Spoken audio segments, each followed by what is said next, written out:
അമേരിക്കയ്ക്ക് ഇന്ത്യൻ വിപണി തുറന്നു കൊടുക്കുന്നതിലൂടെ മേക്ക് ഇൻ ഇന്ത്യ പദ്ധതി ഒക്കെ നിഷ്ഫലമാകും. വൻതോതിൽ ഉൽപ്പന്നങ്ങൾ വിറ്റഴിക്കാനുള്ള വിപണിയായി ഇന്ത്യയെ കണക്കാക്കി പ്രീമിയം എന്ന പേരിൽ വില കൂടിയ സാധനങ്ങൾ പ്രബല സമൂഹത്തെ കൊണ്ട് വാങ്ങിപ്പിക്കും. ജനങ്ങൾ നൽകുന്ന നികുതി പണം സാധാരണ ജനങ്ങളിലേക്ക് ഇടുന്ന ഒരു വഴിയാണ് ഉദ്യോഗസ്ഥർക്ക് നൽകുന്ന ശമ്പളവും അവർ അത് മാർക്കറ്റിൽ ചെലവാക്കുന്ന വഴി ജനങ്ങളിലേക്ക് അത് എത്തുന്നതും. എന്നാൽ അമേരിക്കയിൽ ഉൽപ്പാദിപ്പിച്ച സാധനങ്ങൾ ഇവിടെ വിറ്റഴിക്കുമ്പോൾ സർക്കാരിൽ നിന്ന് ഈ പ്രബല സമൂഹത്തിലേക്ക് എത്തുന്ന പണം മുഴുവനും നേരിട്ട് വിദേശത്തേക്കും ഒഴുകും.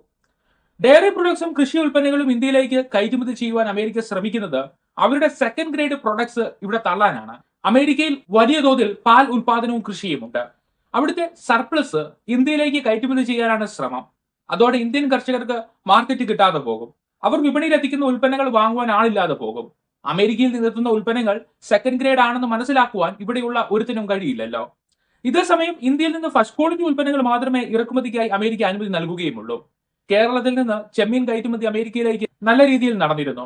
എന്നാൽ ചെമ്മീൻ വലയിൽ കടലാമ കയറുന്നുണ്ട് എന്ന കാരണത്താൽ കേരളത്തിൽ നിന്നുള്ള ചെമ്മീൻ കയറ്റുമതിക്ക് വിലക്ക് ഏർപ്പെടുത്തിയിരിക്കുകയാണ് ഇപ്പോൾ. ഈ കരാറിലൂടെ മികച്ച ഉൽപ്പന്നങ്ങളും അസംസ്കൃത വസ്തുക്കളും ഇന്ത്യയിൽ നിന്ന് അമേരിക്കയിൽ എത്തിക്കുവാനും ഇന്ത്യയെ അമേരിക്കയുടെ കുപ്പക്കുന്നായി മാറ്റുവാനും ആണ് ലക്ഷ്യമിടുന്നതും അനുവദിക്കുന്നതും.